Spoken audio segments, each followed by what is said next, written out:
Bonjour et bienvenue dans ma cuisine. Je suis ravie de vous accueillir aujourd'hui pour vous parler de la sortie de mon livre « La vapeur douce au service de la prévention des maladies de civilisation ». Dans ce livre, je vous partage 70 recettes avec et sans éviction alimentaire à réaliser avec un cuiseur à la vapeur douce. Et parmi toutes ces propositions, j'ai choisi de vous proposer 39 recettes de cakes salés et sucrés. Et aujourd'hui, justement, nous allons en revisiter un de mon livre, ce qui vous permettra d'avoir 2 recettes pour le prix d'une. Voici donc mon compagnon de cuisine que j'utilise tous les jours. Cet appareil a été conçu de manière scientifique et il permet d'atteindre une température de 95 degrés. C'est la température idéale pour pouvoir maintenir les qualités nutritionnelles des aliments qui vont cuire à l'intérieur et on va garder une belle texture, de belles couleurs et surtout des saveurs qui vont être sublimées. Pour les cakes, que ce soit salés ou sucrés, vous allez toujours obtenir des cakes qui vont être ultra moelleux et bien gonflés. La recette que j'ai décidé de revisiter et qui est déjà présente dans mon livre, c'est le cake sans gluten, crottin de chèvre et truite fumée.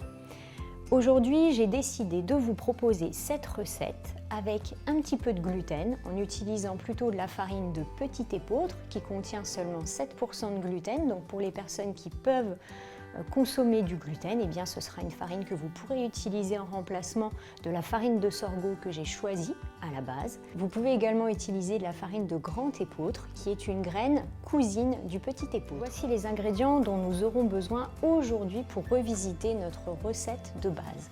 J'ai choisi de prendre de la farine de petit épeautre avec un petit peu moins de gluten que sa cousine le grand épeautre.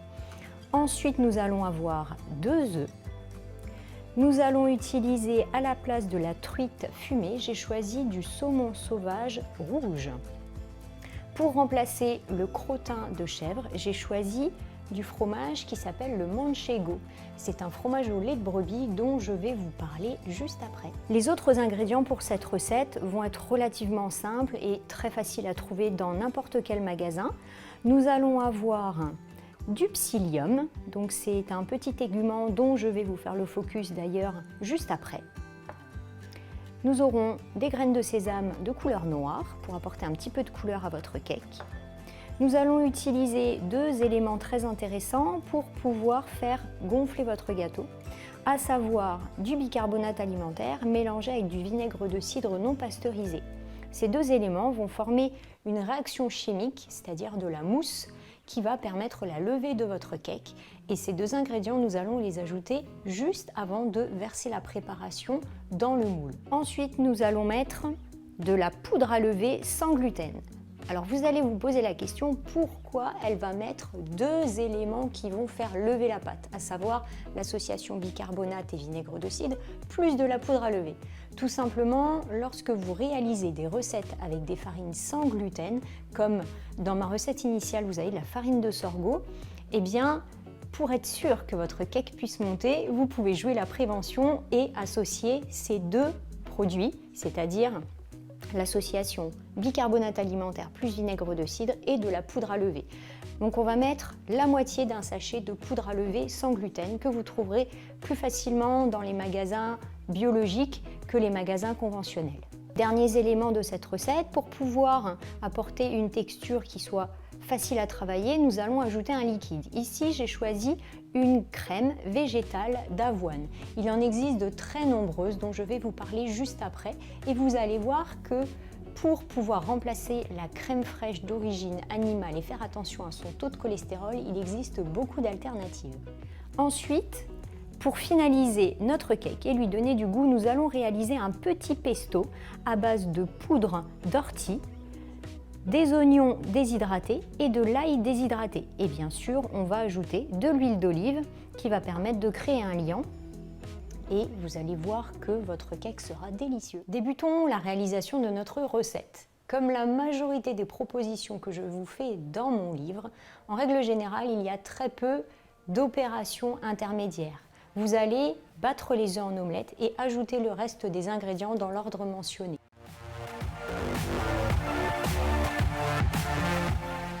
Choisissez de préférence des œufs d'origine biologique pour que vous puissiez avoir une qualité nutritionnelle suffisamment intéressante et surtout éviter les OGM, les pesticides et bien sûr les antibiotiques que pourraient recevoir les poules. Voilà, donc c'est parti, on va battre en omelette, donc rien de très compliqué. Donc vous allez déposer donc votre farine. Donc il n'y a pas d'ordre pour pouvoir mettre vos ingrédients, simplement, comme je vous ai dit précédemment, conservez le vinaigre de cidre et le bicarbonate pour la fin de votre préparation.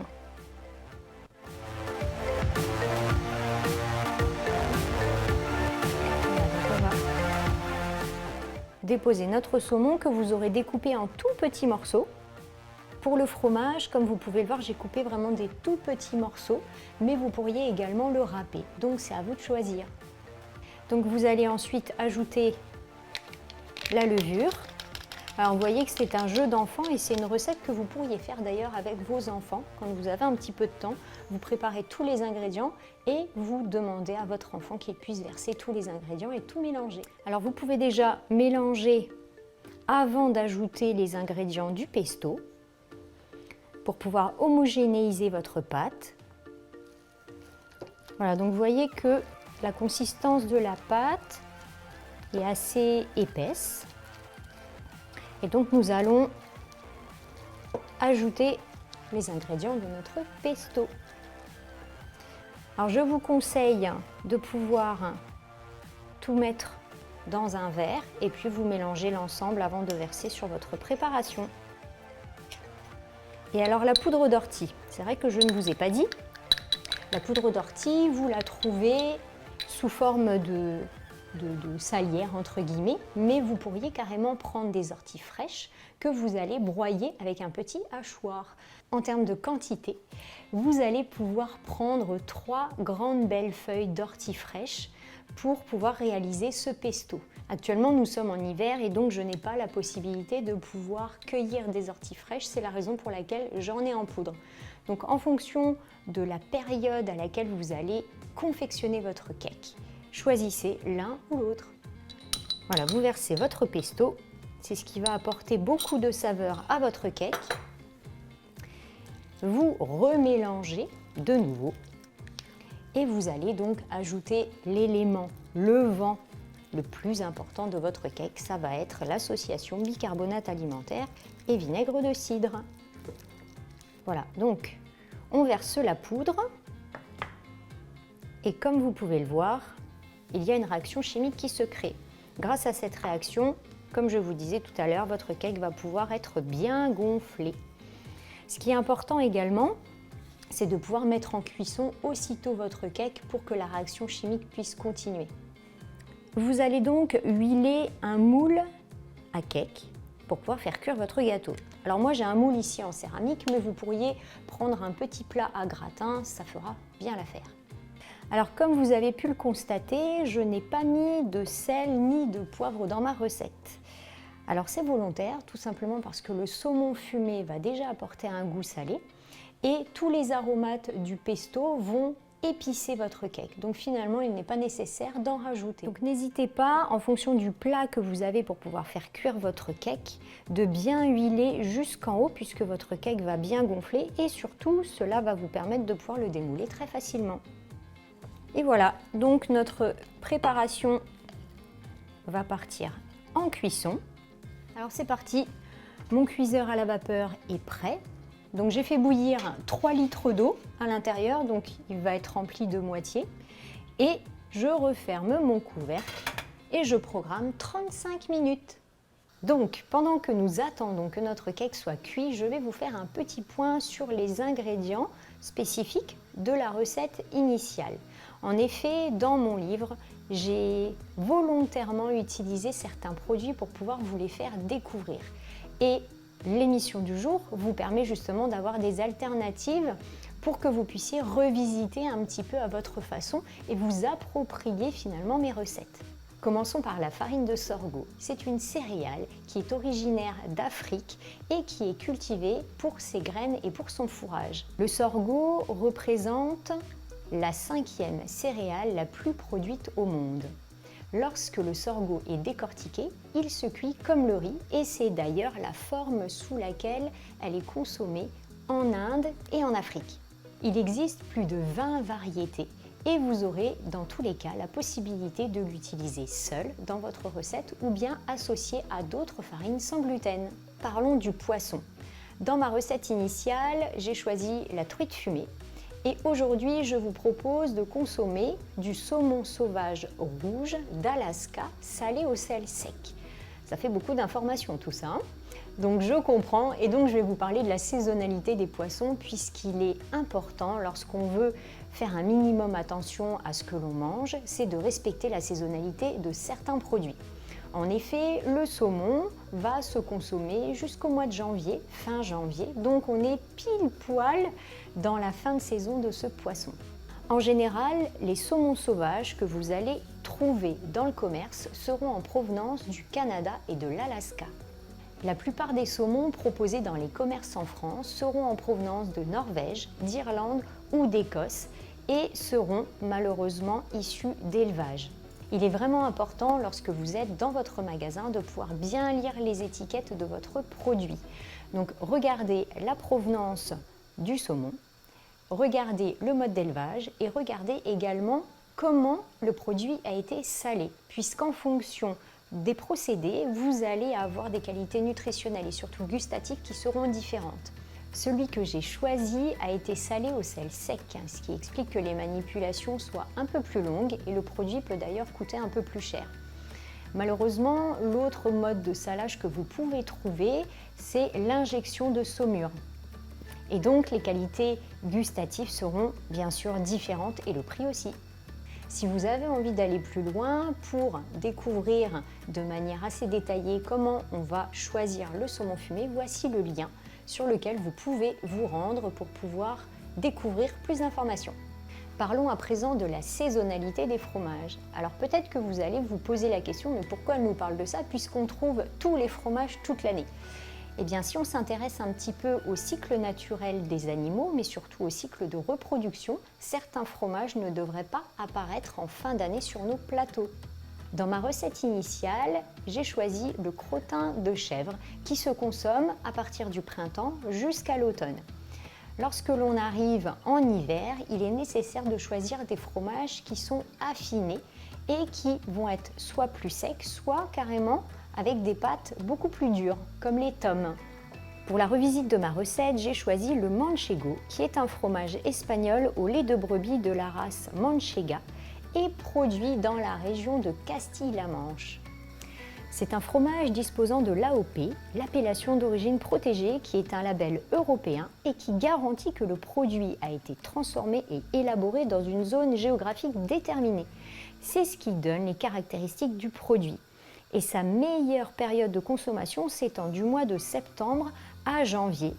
Ici, j'ai choisi un affinage de 12 mois, ce qui va permettre justement de pouvoir disposer de saveurs un peu plus prononcées que lorsqu'il est jeune. Le psyllium blond, c'est un ingrédient que j'utilise dans certaines de mes recettes pour pouvoir apporter du moelleux à mes gâteaux.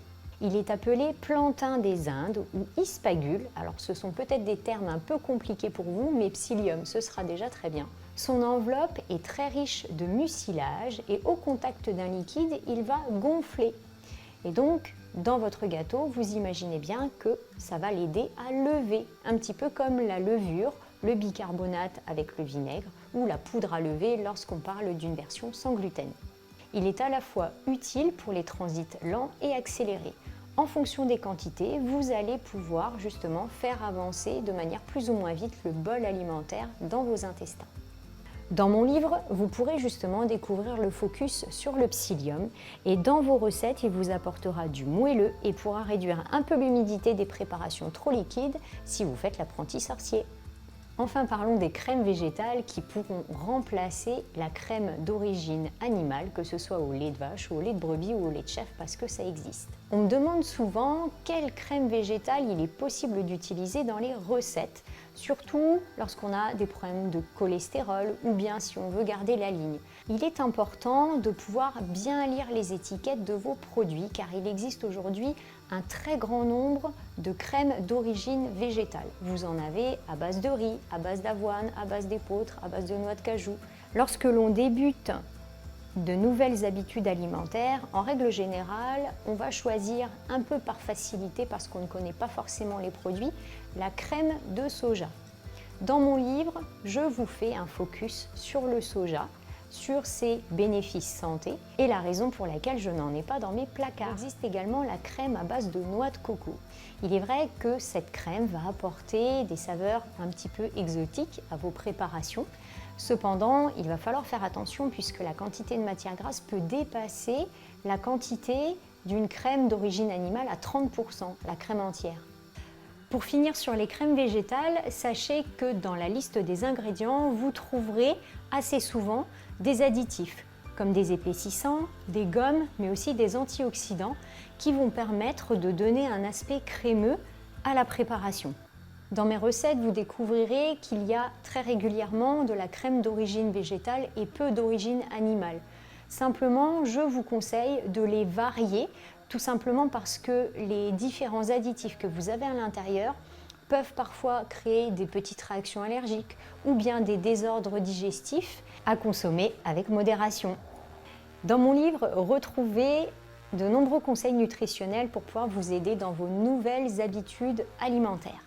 Découvrons à quoi ressemble notre cake. Waouh! Il est magnifique. Tous les cakes que vous allez réaliser dans votre vitaliseur, si vous avez bien sûr une recette qui fonctionne parfaitement, vous permettra d'obtenir des cakes qui seront toujours gonflés et moelleux à souhait. Eh bien, voici le rendu de notre magnifique cake salé, saumon sauvage et manchego. On va donc découvrir l'intérieur de notre cake, qui est très coloré. Lorsque vous avez une recette qui fonctionne bien, cuite à la vapeur douce, je vous conseille d'éviter de modifier les ingrédients car malheureusement cela peut vous jouer des tours et votre cake peut être raté. Retrouvez donc toutes mes recettes dans mon livre La vapeur douce au service des maladies de civilisation que vous pouvez vous procurer sur mon site internet diététiquecreative.fr. On se retrouve très prochainement pour une nouvelle émission et je vous dis à bientôt!